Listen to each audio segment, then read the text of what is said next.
राजस्थान और मध्य प्रदेश में cough syrup पीने से बच्चों की मौत का मामला, उसको लेकर अब खबर यह है सूत्रों के मुताबिक कि केंद्रीय स्वास्थ्य सचिव पुण्य सलिला श्रीवास्तव ने एक बड़ी बैठक बुलाई है। सिलसिले में बैठक में सभी राज्य केंद्र शासित प्रदेशों के स्वास्थ्य सचिव और ड्रग कंट्रोलर इसमें शामिल होंगे। तो आज शाम 4 बजे वीडियो कॉन्फ्रेंसिंग के जरिए ये बैठक होने जा रही है और बैठक का मुख्य एजेंडा कफ सिरप के समझदारीपूर्ण उपयोग पर चर्चा होगा। दवाओं की गुणवत्ता सुनिश्चित करने और दवा सुरक्षा और गुणवत्ता नियंत्रण पर भी केंद्रित होगी। पल्लव हमारे सहयोगी हमारे साथ फोन लाइन पर जुड़ गए हैं। पल्लव, बहुत बड़ा नुकसान देश में हो चुका है, कई बच्चों की यहाँ पर जाने जा चुकी है। क्या कुछ इस बैठक के एजेंडे में रहने वाला है और किस तरह की तैयारियां आप की जा रही है? देखिए, जिस प्रकार से राजस्थान मध्य प्रदेश में बच्चों की मौत हुई, उसके बाद से न सिर्फ राज्य सरकार और केंद्र सरकार अलर्ट हो गई और लगातार इन मामलों में कार्रवाई और निगरानी की प्रक्रिया जारी है। आज केंद्रीय स्वास्थ्य सचिव पुण्य सलिला श्रीवास्तव ने एक महत्वपूर्ण बैठक जो है तमाम राज्यों और केंद्र शासित प्रदेशों के जो स्वास्थ्य सचिव हैं और प्रिंसिपल सेक्रेटरी हैं और उनके साथ बुलाई है। इस बैठक में जो मुख्य तौर पर ये एजेंडा है, उसमें चर्चा ये करना है कि जो कफ सिरप की दवा है उसका सही तरीके से इस्तेमाल हो और जो दवाएं बन रही हैं उसमें जो है उनकी गुणवत्ता के साथ कोई समझौता न किया, क्योंकि जिस प्रकार से मामला सामने आया है उसके बाद से लगातार ये लग रहा है कि जो दवाओं की गुणवत्ता है उसके साथ जो है समझौता किया गया है, इसी वजह से जो तमाम बच्चों की मौत हुई है। इसके अलावा जो है ये भी जानकारी है कि जो सेंट्रल ड्रग कंट्रोलर है, जो है केंद्र सरकार का जो दवाओं को अप्रूव करता है, वो जल्द ही तमिलनाडु एफडीए को पत्र लिखने वाला है और उसमें ये उसका कहना है कि वो कोल्ड से निर्माताओं पर जो है गंभीर धाराओं में जो है कार्रवाई की जाए। यानी कुल मिलाकर अब पूरा मामला जो है वो बहुत सख्त हो गया। केंद्र सरकार इस मामले में एकदम कड़े एक्शन की तैयारी में है और ये उम्मीद की जा रही है कि आज की बैठक के बाद कुछ कड़े निर्देश भी दवाओं की जांच को लेकर और खासकर दवाओं की गुणवत्ता को लेकर जो है केंद्र सरकार जारी कर सकती है। लौटेंगे पल्लव, आपके पास बहुत बहुत शुक्रिया फिलहाल इस तमाम जानकारी के लिए। लेकिन 14 जो मासूमों की जान गई है उसको आसानी से बुलाया नहीं जा सकता और कफ सिरप से मौत के मामले में मध्य प्रदेश में अब कार्रवाई यहाँ पर हो रही है। दवाई लिखने वाले डॉक्टर को अरेस्ट किया गया है। सिविल अस्पताल के डॉक्टर प्रवीण सोनी को गिरफ्तार कर लिया गया है और सिरप बनाने वाली फार्मा कंपनी जो है उसके खिलाफ भी मामला दर्ज किया गया है। हत्या की साजिश और ड्रग्स एक्ट के खिलाफ FIR दर्ज की गई है।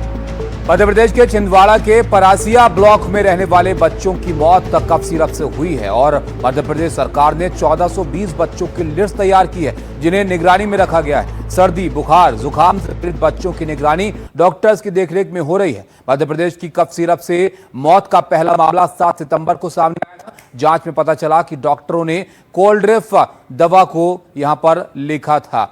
अनुराग हमारे साथ जुड़ रहे हैं, हमारे सहयोगी अनुराग।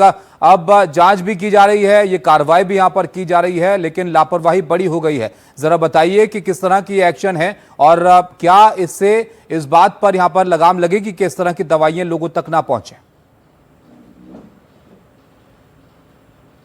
धारा BNS की धारा 276, 105 और जो कॉस्मेटिक ड्रग एक्ट है 27 से, उसके तहत मामला दर्ज किया गया है जिसमें 1 से लेकर 10 साल या फिर अधिकतम आजीवन कारावास की सजा होती है।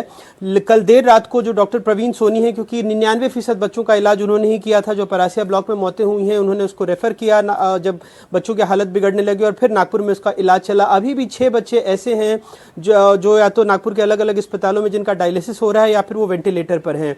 मध्य प्रदेश सरकार ने अब जाकर उनकी नींद खुली है, क्योंकि जिस तरह की तेजी अब केंद्र सरकार और बाकी राज्य सरकारें दिखाने की कोशिश कर रही है, काश वो तेजी 24 अगस्त को जब पहला मामला आया था और 4 सितंबर को जब पहली मौत हुई थी उसके बाद अगर इन दवाओं की जांच हो जाती, क्योंकि 29 सितंबर को भी छिंदवाड़ा के कलेक्टर ने वहां पर सारी दवाओं को बैन कर दिया था।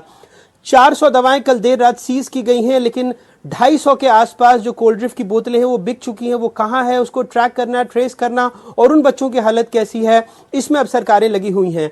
भगवान न करे अगर कोई और हादसा होता है तो इसकी जिम्मेदारी कौन लेगा? ठीक है, आपने एक डॉक्टर की गिरफ्तारी कर ली, लेकिन क्या, क्योंकि कोल्ड ड्रिफ्ट दवा आज से बाजार में नहीं है, 8-9 साल हो गए हैं, तो क्या दवाओं की गुणवत्ता की जांच का काम भी डॉक्टर का होता है या उसको ड्रग कंट्रोलर को देखना होता है? तो ऐसे में ड्रग कंट्रोलर जैसे लोग दवा जो कार्रवाई है उसकी जद से बाहर क्यों है? जबलपुर की एक जो 2 स्टॉकिस्ट हैं बड़े बड़े, उनके पास इन दवाओं की खेप पाई गई है और जांच का दायरा बढ़ाया जा रहा है कि किन किन महाकौशल के और किन किन इलाकों में इस दवा की सप्लाई हुई थी, क्योंकि जो दूसरी दवा है नेक्स्ट्रोडीएस उसकी तो अभी तक जांच रिपोर्ट भी नहीं आई है और वो हिमाचल प्रदेश में बनती है, जबकि नेक्स्ट्रोडीएस के बारे में जब हमने भोपाल और आसपास पता करने की कोशिश की तो यहाँ ऐसी दवा मिलती ही नहीं है। तो आखिर वो दवा अमानक थी, गुणवत्ता उसमें ठीक नहीं थी या कोई मिलावट थी, इसका पता कब तक लग पाएगा? चेन्नई ने साबित कर दिया, तमिलनाडु ने साबित कर दिया, उसके पास 1 तारीख को खत पहुंचता है, 3 तारीख तक उसने पूरे अपने राज्य में पुदुचेरी और ओडिशा में भी बैन करा दिया, पूरे वहां पर स्टॉक पर ताला लग गया। लेकिन मध्य प्रदेश में इतने दिनों से मामले आ रहे थे, इसके बावजूद स्वास्थ्य मंत्री ने या ड्रग कंट्रोलर ने इस ओर ध्यान क्यों नहीं दिया? ये अपने आप में एक बड़ा सवाल है। बिल्कुल अनुराग, ये गंभीर सवाल आप यहाँ पर उठा रहे हैं और उम्मीद करते हैं कि सिर्फ छिटपुट कार्रवाई की या वो एक फौरी प्रक्रिया ना हो, ये जिम्मेदारी यहाँ पर तय की जानी चाहिए ताकि आगे और परिवारों में इस तरह से मातम ना चाहे। बहुत बहुत शुक्रिया अनुराग आपका इस तमाम जानकारी के लिए। तो फिलहाल पर ये बड़ा मामला है।